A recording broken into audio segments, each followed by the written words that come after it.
오늘 이 시간 초대교회의 야성을 회복하라, 초대교회의 야성을 회복하라 라는 제목으로 하나님의 말씀을 증거합니다. 우리 나눔교회 비전 선언문이 있습니다. 우리 비전 선언문을 함께 우리 낭독해 보도록 할게요. 나눔교회 비전 선언문을 함께 낭독하겠습니다. 나눔교회는 사도행전적인 역사를 꿈꾸는 성령 공동체로서 나눔과 선교를 감당하기 위해 이 땅에 존재한다. 한 번 더 하겠습니다. 시작. 나눔교회는 사도행전적인 역사를 꿈꾸는 성령 공동체로서 나눔과 선교를 감당하기 위해 이 땅에 존재한다. 제가 처음 나눔교회를 이곳에 세울 때 하나님께서 주신 비전 선언문입니다. 이 땅에 수많은 교회가 있는데 왜 또 하나의 교회가 이 땅 가운데 세워져야 하나? 그것을 놓고 고민했었어요. 그때 하나님께서 제게 주신 비전 선언문은 바로 이것입니다. 우리 나눔교회는 사도행전적인 역사를 꿈꾸는 성령 공동체로서 나눔과 선교를 감당하기 위해 이 땅에 존재하는 것입니다. 오늘 우리 교회는 지금 그 사역을 감당하고 있고 끊임없이 그 사역을 감당할 것입니다. 주님 오시는 그날까지 주께서 맡겨주신 사명 앞에 끝까지 충성하는 우리 교회가 되어질 수 있기를 바랍니다. 우리 나눔교회는 사도행전적인 교회를 꿈꿉니다. 우리 나눔교회는 초대교회의 거친 야성을 꿈꾸는 교회입니다. 우리 나눔교회는 선교와 나눔 사역을 최우선으로 하고 있습니다. 우리 나눔교회가 지난 1월에 필리핀 마닐라로 단기 선교를 다녀왔지요. 이번 필리핀 마닐라 단기 선교를 통해 우리 나눔교회가 거친 야성을 가진 교회임을 다시 한번 증명해 보였다는 것이죠. 우리 나눔교회가 모든 조건에 관해 넉넉한 교회는 아닙니다. 그런데 우리 나눔교회가 어떻게 이런 해외 선교 사역을 감당해낼 수 있을까요? 우리의 힘이 아니라 주께서 주신 힘으로 감당하는 것입니다.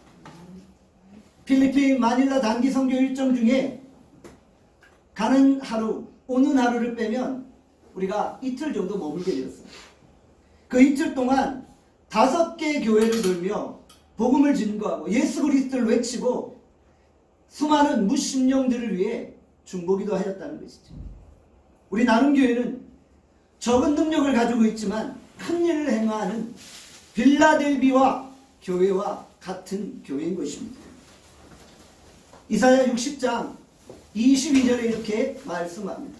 우리 다 함께 이사야 60장 22절 읽겠습니다. 시작. 작은 자가 천명을 이루겠고 그 약한 자가 강국을 이룰 것이다. 때가 되면 나 여호와가 속히 이루리라. 아멘. 작은 자가 천명을 이룹니다.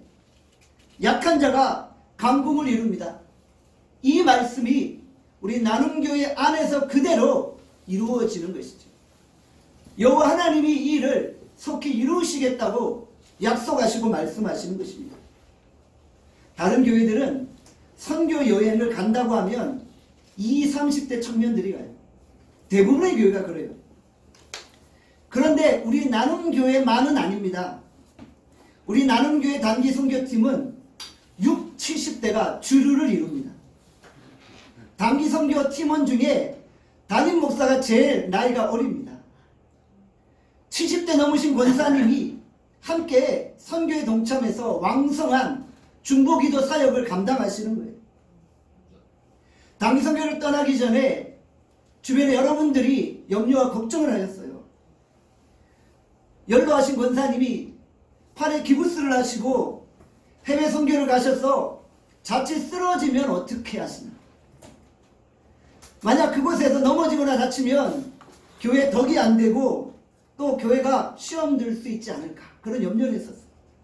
그런데 담임 목사인 제 머릿속에는 다른 생각이 있었다는 거예요. 여러분도 한번 생각해 보세요. 어차피 나이 들면 다 병들고 죽는 거예요. 여기 안 죽는 분이 있나요? 병원에 누워서 링겔 주사 맞고 인공호흡기 끼고 죽느냐, 아니면 선교 현장에서 중보기도 하다 죽느냐. 여러분들 무엇이 더 영광스럽겠어요? 선교 현장에서 죽으면 그게 순교입니다. 저는 우리 나눔교회 모든 성도들이 선교 현장에서 순교하는 은혜를 경험하기를 바랍니다. 나눔교회 성도들이 선교 현장에서 죽으면 그거는 비참한 죽음이 아니라 영광스러운 죽음이 나는 거예요. 담임 목사님 제 머릿속에 그런 생각이 있었던 거예요. 복음을 증거하다 쓰러져 죽으면 부끄러운 것도 아니고 비참한 것도 아닙니다. 진짜 비참하고 진짜 부끄러운 것이 무엇입니까? 이 땅에 사는 동안 주님 앞에 아무 열매 없이 서 있다 주님을 만나는 거예요. 은퇴 자금을 모아놨어요.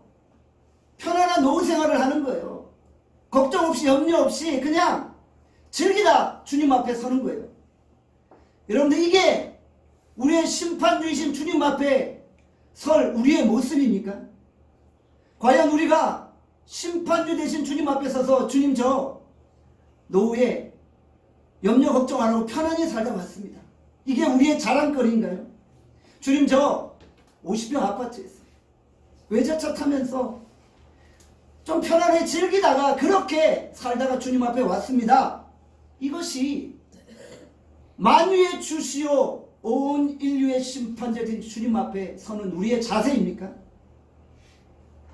아무 열매 없이 주님 앞에 선다면 그것이 진짜 비참한 것이고 비극적인 것입니다. 복음을 위해 선교하다가 선교지에서 순교한다면 이게 영광스러운 거예요. 순교해야 될 순간에 순교하지 않는 것이 비참한 것입니다. 우리 나눔교회 몸이 연로하시고 허약하신 분들이 계세요. 저는 마지막 에너지, 마지막 진행을 쏟는 순간까지 저와 함께 매년 해외 선교에 참여해서 선교하시기를 바랍니다. 선교하다 주님 앞에 서는 거예요. 한국에 있는 동안은 교회를 위해 연약한 자들을 위해 중보기도 하다 주님 앞에 서는 거예요. 그리고 교회가 정한 일정을 따라 함께 선교에 동참하다가 그렇게 주님 앞에 선다면 그것이 더 영광스러운 것이라. 저는 설교자잖아요. 설교자들이 가지고 있는 단 하나의 로망이 있어요. 설교자에게 제일 영광스러운 것은 무엇이냐면요, 강단에서 설교하다가 주님을 만나는 거예요. 제가 아는 어떤 원로 목사님이 계세요. 이분이 은퇴하신 후 선교를 나가셔서 선교하시다가 섬기시던 교회에서 생일 예배를 맞이하여 이제 강단에 서신 거예요. 열심히 설교를 마치시고 강단 옆에 있는 의자에 앉으셨어요. 그리고 지그시 눈을 감으신 거예요. 예배가 끝났는데 이 원로 목사님이 계속 강단 옆 의자에 앉아 계신 거예요. 성도들이 이런 생각을 했어요. 아, 우리 목사님이 교회를 위해 기도하고 계시는 거예요. 기도하고 계시는 거예요. 10분, 20분, 30분, 40분, 1시간이 지났는데도 그 자리에서 일어나질 않으신 거예요. 1시간 후에 그 교회 후임 목사님이 강단 앞으로 나가서 목사님을 깨우는데 순교하신 거예요. 온 교회가 그 모습을 보며 아, 우리 목사님 진짜 설교자시다. 저는 하나님 앞에 이런 영광을 경험하고 싶어요. 제 인생 마지막에 주님 앞에 설 때 설교하다가 강단에서 주님 만나는 그런 은혜가 있기를 간절히 소원합니다. 여러분의 로망은 무엇입니까? 여러분이 주님 앞에 서기 전 여러분이 어떤 모습으로 서야 합니까? 저는 여러분에게 묻고 싶어요. 우리 나눔교회 모든 성도들이 주의 일을 하다가 선교하다가 복음 전하다가 영광스럽게 주 앞에 서기를 바랍니다. 우리 나눔교회는 거친 야성이 있는 교회입니다. 바로 복음에 미친 자들만이 이렇게 행동할 수 있는 거예요. 우리 나눔교회가 초대교회의 야성을 다시 회복한다면 우리를 통해 이 세상은 뒤집어 엎어지는 거예요. 우리 나눔교회가 믿음의 야성을 가지고 한계에 도전하는 거예요. 한계 상황에 직면하는 거예요. 우리가 주의 복음을 위해 극한의 상황까지 나가는 것입니다. 그리고 우리가 기도로 그것을 뚫어내는 거예요.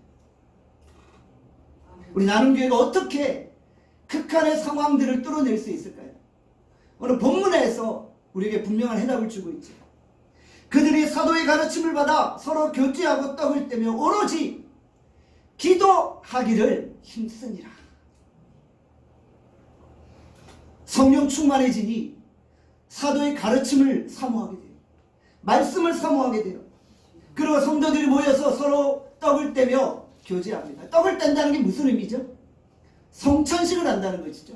서로 성찬식을 해가며 그리스도 안에 하나됨을 고백하는. 그리고 모든 성도들이 오로지 기도하기를 힘쓰는 것. 오로지 기도하기를 힘쓰는 것. 우리가 사역의 한계를 돌파하기 위해 오로지 기도하기. 우리 나눔교회가 초대교회의 거친 야성을 회복하기를 원합니다. 어떤 한계 상황 속에서도 오로지 기도하기에 힘쓰므로 그 모든 한계들을 뛰어넘을 수 있기를 바랍니다. 우리는 연약하다, 우리는 작다, 우리는 할 수 없다, 우리는 부족하다 라는 말을 하지 않기를 바랍니다. 그렇게 따지면 우리 나눔교회는 아무것도 못해요. 우리 나눔교회는 연약한 교회예요. 우리 나눔교회는 부족한 교회예요. 우리 나눔교회는 젊은이들이 많지 않아서 60, 70대 우리 어르신들이 선교를 가는 거예요. 그런 교회예요. 그렇지만 하나님은 우리의 이런 연약한 모습에도 불구하고 거친 야성을 가지고 선교지로 또 중보기도 사역 앞으로 나아가게 하시는 거예요. 그리고 우리는 그 사역을 힘있게 감당하는 것입니다. 우리가 한계를 돌파해내는 돌파 기도 사역을 감당하기를 바랍니다. 막혀있으면 뚫어버리는 거예요. 닫혀있으면 열어버리는 거예요. 우리가 저돌적인 기도로 하나님 앞에 나아갈 수 있기를 바랍니다. 사도행전 1장 14절에 이렇게 말씀합니다. 함께 읽겠습니다. 시작. 여자들과 예수의 어머니 마리아와 예수의 아우들과 더불어 마음을 같이하여 오로지 기도에 힘쓴다. 여기서는 성령 받기 전에 성도들이 모여서 기도하는 모습을 보여주고 있죠. 아직 오순절 성령 강림 사건이 일어나지 않았어요. 성도들이 모여서 오로지 기도에 힘쓰고 있는 거예요. 그래서 성령의 강력한 임재가 있었죠. 성령의 강력한 역사가 있었죠. 그리고 저들이 성령 충만하여서 다시금 함께 모여 오로지 기도에 힘쓰고 있는 것입니다. 성령 받기 전에는 성령을 사모하여 기도하였고요. 성령 받고 나니 성령의 충만함으로 더 오로지 기도에 힘쓰고 있는 것입니다. 사도행전 12장에 보면 헤롯 왕이 야고보 사도를 칼로 죽이는 장면이 등장합니다. 그리고 유대인들이 야고보 사도의 순교를 보고 기뻐하는 장면을 본 거예요. 이제는 베드로 사도까지 죽이려고 오게 가두었습니다. 예루살렘 교회가 큰 위기를 맞이한 거예요. 큰 박해와 핍박이 지금 그들 앞에 놓여 있는 거예요. 정말 예루살렘 교회가 한계 상황에 이르는 거예요. 엄청난 박해와 핍박이 그들 앞에 놓여 있는 거예요. 그때 예루살렘 교회가 한 일이 무엇입니까? 그들이 모여 오로지 기도에 힘썼던 것입니다. 성도들이 모여서 한 마음으로 기도하고 있는 것입니다. 1시간 기도, 2시간 기도가 아닙니다. 끝장 볼 때까지 기도한 거예요. 옥문이 열릴 때까지 기도한 거예요. 베드로가 풀려날 때까지 기도한 거예요. 병자가 살아날 때까지 기도한 것입니다. 인생의 문제들이 해결될 때까지 주 앞에 서서 오로지 기도에 힘쓰고 있었던 것입니다. 바울이 복음을 증거할 때 엄청난 장애물들이 있었어요. 고린도전서 11장 23절에서 27절에 말씀합니다. 다 함께 읽겠습니다. 시작. 내가 수고를 넘치도록 하고 옥에 갇히기도 더 많이 하고 매도 수없이 맞고 여러 번 죽을 뻔하였으니 유대인들에게 40에서 하나 감한매로 5번 맞았으며 3번 퇴장으로 맞고 1번 돌로 맞고 3번 파선하고 일주일을 깊은 바다에서 지냈습니다. 여러 번 여행하면서 강의 위협과 강도의 위협과 동족의 위협과 이방인의 위협과 신의 위협과 광야의 위협과 바다의 위협과 거짓 형제 중에 위협을 당하고 또 수고하며 애쓰고 여러 번 자지 못하고 줄이며 목마르고 여러 번 굶고 춥고 헐벗었다. 사도 바울이 지금 이런 극한의 상황에 직면해 한계 상황에 직면해 있는 거예요. 그런데 사도 바울은 그럼에도 불구하고 복음을 증거합니다. 앞에 놓여있는 장애물들이 그에게는 거침이 되지 않았던 거예요. 복음을 증거하기 위해서 모든 한계 사항들을 뚫고 나갔던 거예요. 사도 바울은 목말리는 사람입니다. 세상이 감당하지 못하는 사람이에요. 어떤 장애물도 그를 막을 수 없었던 것입니다. 마귀가 우리를 박해하고 핍박할 때 완전히 우리를 주저앉혀 버리려고 하는 거예요. 주저앉게 만들어 버리는 거예요. 주저앉고 낙심해서 아무것도 못하게 만드는 거예요. 우리가 사도 바울의 이런 상황에 직면한다면 과연 어떤 반응을 보일까요? 여러분들, 우리가 정말 오히려 담대하게 주 앞에 서고 주의 복음을 증거하고 교회로서의 사명을 감당할 수 있기를 바랍니다. 우리가 담대히 우리를 박해하는 마귀의 머리를 박살내 버리는 거예요. 오히려 우리가 기도로 싸워서 승리하는 것입니다. 우리가 말씀과 기도로 마귀를 정복하는 것입니다. 마귀의 입에서 정말 기가 막히구나, 두 손 두 발 다 들었어, 내가 졌어 라고 말할 정도로 우리가 말씀과 기도로 싸워나가는 거예요. 마귀가 두 손 두 발 다 들 정도로 우리가 끝까지 기도하는 거예요. 한계 상황을 돌파할 수 있도록 여러분들 끝까지 옥문이 열릴 때까지, 응답 받을 때까지, 문제가 해결될 때까지 기도하시는 여러분들 되어질 수 있기를 바랍니다. 우리 믿음의 선배들은 문제가 있을 때마다 어디로 가셨어요? 산으로 올라가셔서 소나무 뽑는다고 하셨어요. 저희 믿음의 선배들은 항상 문제만 생기면 산으로 올라가신대요. 소나무 붙잡고 뽑는다고 하십니다. 소나무 하나 뽑으면은 문제가 해결된다고들 하셨던 기억이 나요. 그럼 이것이 거칠고 야성적인 한국교회 기도의 영성입니다. 제가 우리 외국인 신학생들에게 말씀을 가르치고 기도를 가르치면서 항상 강조하는 게 있어요. 한국교회 이 기도의 영성을 배워야 된다. 여러분들, 한국교회 새벽 기도의 영성을 배워야 된다. 해외에서는 새벽 기도를 안 해요.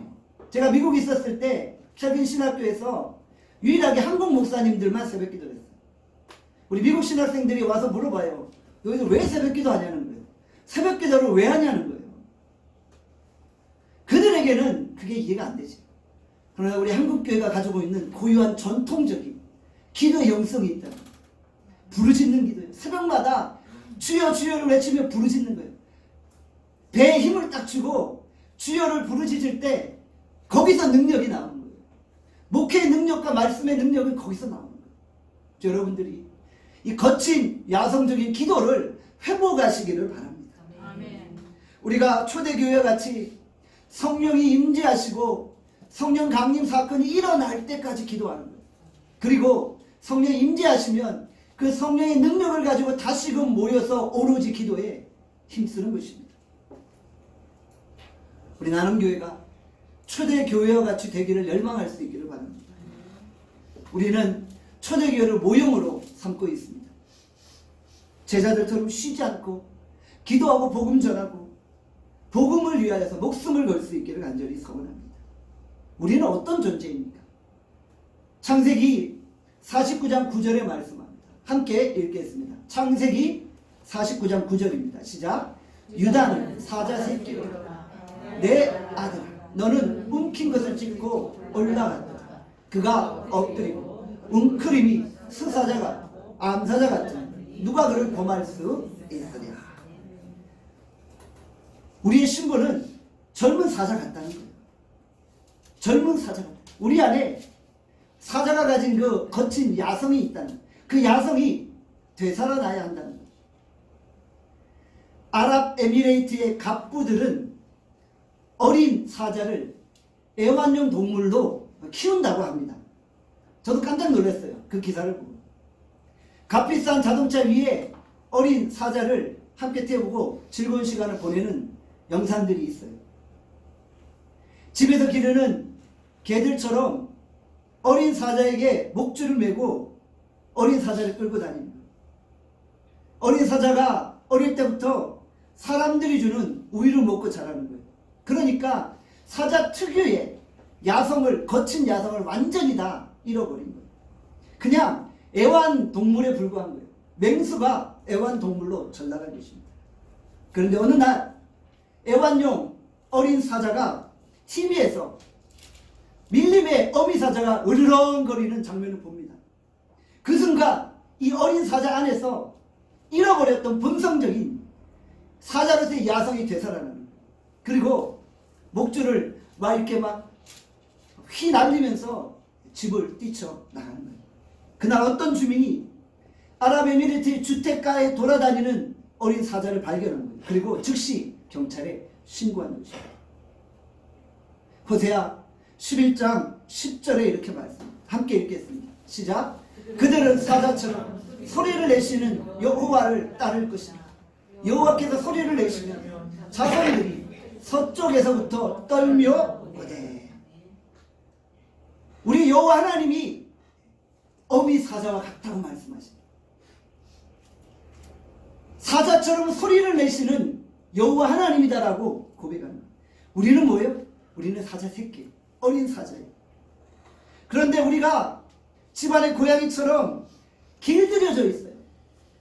온실 속의 화초처럼 교회에서 그냥 길들여져 있는 거예요. 교회에서 우리끼리 예배드리고 찬양하고 교제하는 건 참 좋아요. 그냥 그런 상황에 길들여져 있어요. 막상 세상에 나가서 정말 믿지 않는 자들과 부딪힐 때 완전히 팍팍 넘어지는 거예요. 예수 믿는 자는 소리 한번 못하고 그냥 그들의 세상 풍조를 따라 끌려가는 거예요. 질질 끌려가는 거예요. 이것이 어린 사자와 같은 모습이에요. 예수 믿지 않는 자들 앞에서 그들을 복음으로 휘어잡고 굴복시키고 주 앞에 설복하게 나오도록 우리가 이끌어야 되는데 우리가 그냥 애완용 어린 사자처럼 질질 끌려다니는 거예요. 완전히 믿음의 야성을 다 잃어버린 거예요.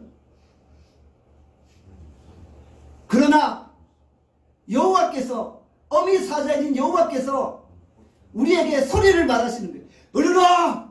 소리를 말하시니까 우리 안에 뭐가 깨어나요? 본래 우리가 가지고 있는 하나님의 자녀로서의 그 야성, 복음의 그 능력, 그것이 주의 말씀 앞에서 다시 살아나는 거예요. 그리고 이제는 더 이상 온실 속에 갇혀있는 것이 아니라 세상으로 나가. 세상에서 믿지 않는 자들과 다시 한번 부딪히는 거예요.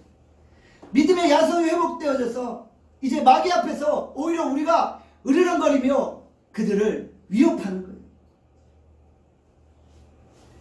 여호와 하나님이 사자 후를 말하실 때 자녀된 우리의 새끼 사자로서의 야성이 다시 되살아나는 거예요. 길들여진 새끼 사자는 어미 사자의 울음소리를 들을 때 사자로서의 본성이 회복되죠. 오늘 말씀을 통해 하나님의 음성이 들릴 때 우리 안에 믿음의 야성이 되살아날 수 있기를 바랍니다. 하나님의 말씀만 제대로 선포되어지면 그 말씀 앞에서 우리가 다시 살아나는 거예요. 요한복음 5장 25절에 말씀합니다. 함께 읽겠습니다. 시작.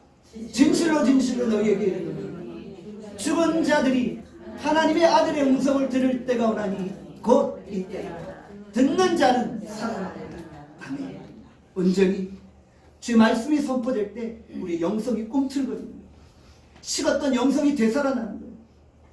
잠자던 영혼이 깨어나는 거예요. 본래 영적 사자로서의 본성이 있는데 우리가 너무 세상에 눌려 살았던 거예요.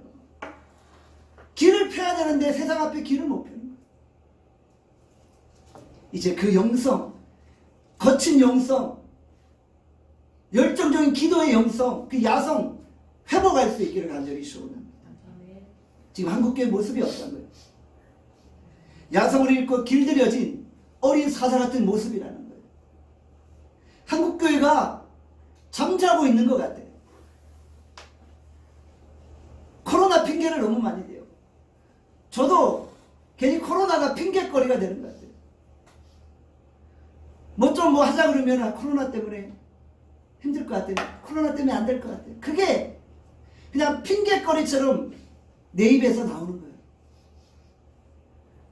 여러분들, 이것이 병들었다는 증거입니다.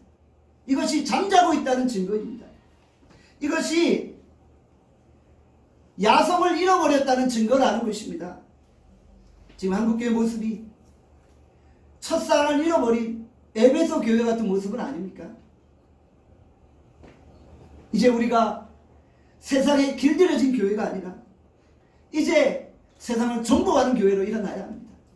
이제 우리가 마귀에게 길들여져 순한 어린 사자처럼 살아가는 것이 아니라 어미 사자의 음성을 듣고 이제 오히려 마귀 앞에 당당히 맞서는 것입니다. 마귀를 대적하는 것입니다. 어떤 핑계거리도 더 이상 없습니다. 이제 코로나도 이제 거의 끝났다고 하잖아요. 이제 뭘 핑계 댈 거예요? 더 이상 핑계거리가 없어요.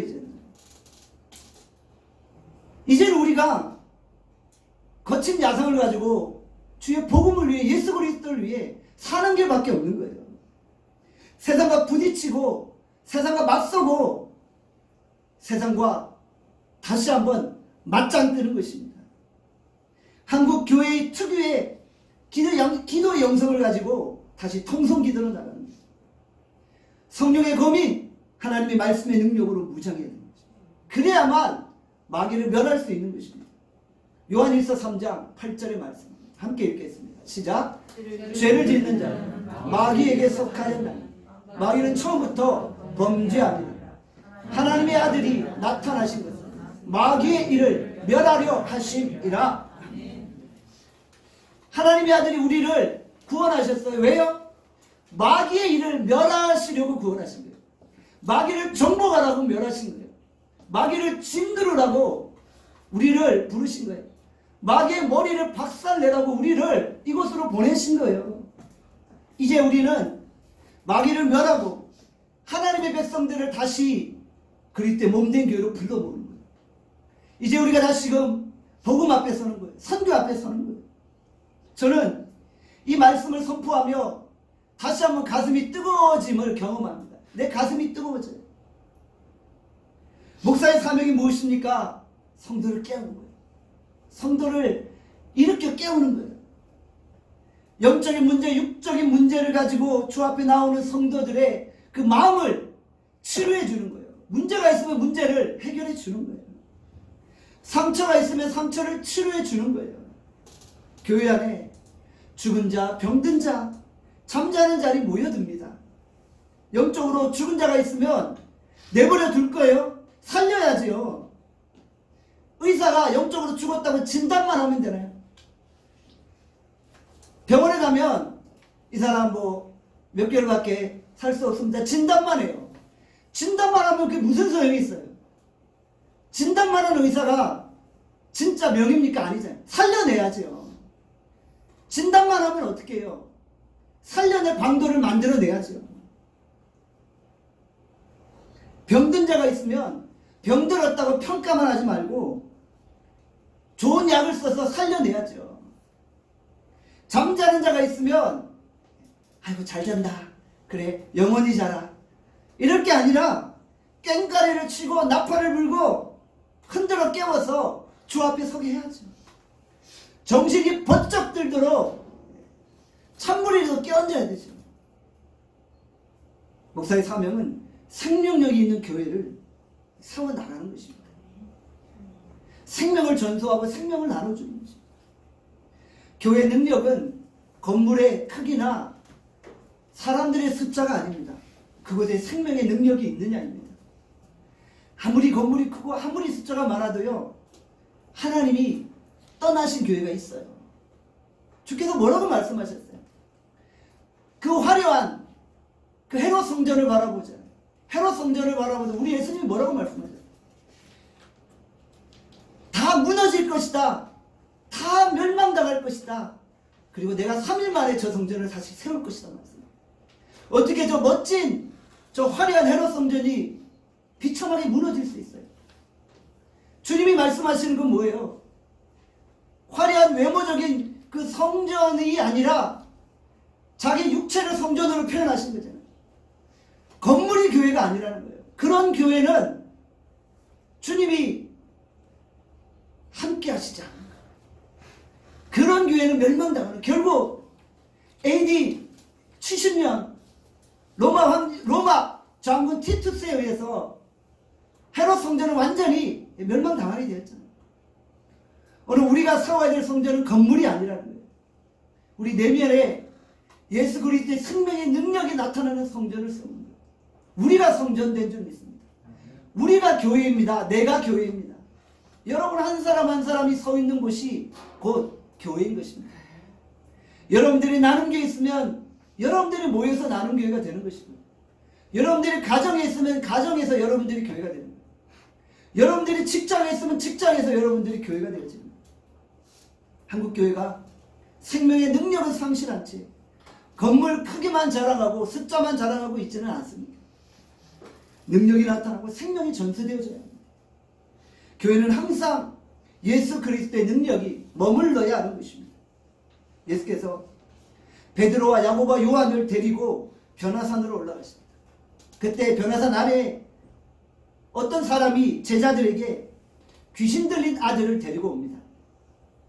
9명의 제자들은 귀신 들린 아들을 능히 고쳐내지 못하는 거예요. 예수님의 이름으로 명하노니 귀신아 떠나가라. 아무리 명령해도 귀신이 떠나가지 않는 거예요. 예수님께서 변화산에서 내려오셔서 제자들을 책망하십니다. 마태복음 17장 17절에 이렇게 말씀합니다. 믿음이 없고 패역한 세대여, 내가 얼마나 너희와 함께 있으며 얼마나 너희에게 참으리요, 그를 이리로 데려오라 하십니다. 예수님은 제자들이 귀신을 쫓아낼 만한 믿음이 없다라고 지적하시는 거예요.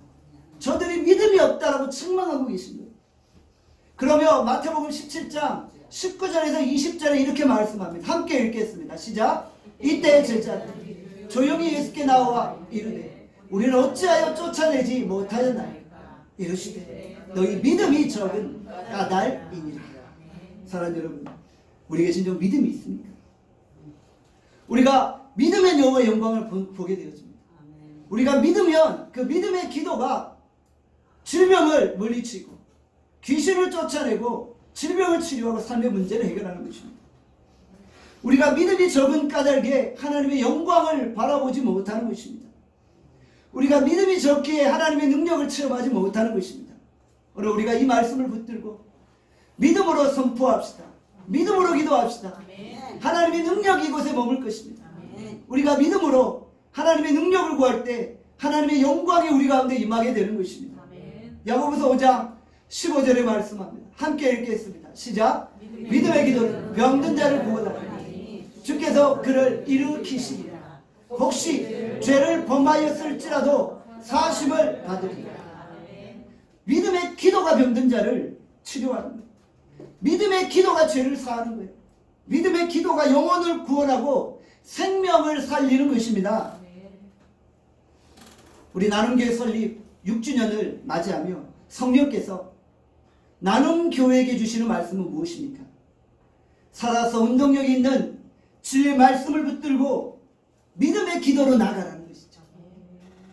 초대교회 야성을 회복하여 한국교회의 그 전통적인 기도의 영성을 가지고 전진하라는 거예요.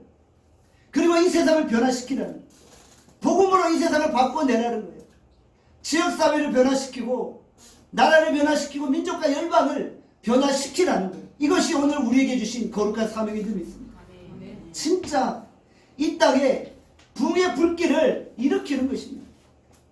지금 켄터키주 에즈베리 대학에서 엄청난 성령의 부흥들이 일어나고 있어요.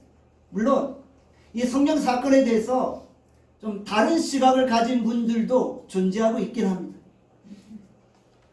에즈베리의 20명의 대학생들이 예배 때 은혜를 받고 기도하기 시작했어요. 그들에게 간절한 기도가 들불처럼 타오르기 시작합니다. 놀라운 성령 역사들이 그곳에 일어나는 거예요. 켄터키주의 에즈베리 대학 그 도시는 인구가 6,000명인 작은 도시예요. 그 6,000명인 그 작은 도시에 20명의 대학생들이 성령의 불길을 일으킨 거예요. 그리고 미국 전역으로 그 부흥의 불길이 지금 타오르고 있어요. 지금 미국 각 캠퍼스 안에서 에즈베리 대학의 부흥의 영향을 받아서 부흥의 불길이 타오르고 있어요. 지금 전 세계가 켄터키주 에즈베리 대학교를 주목하고 있어요.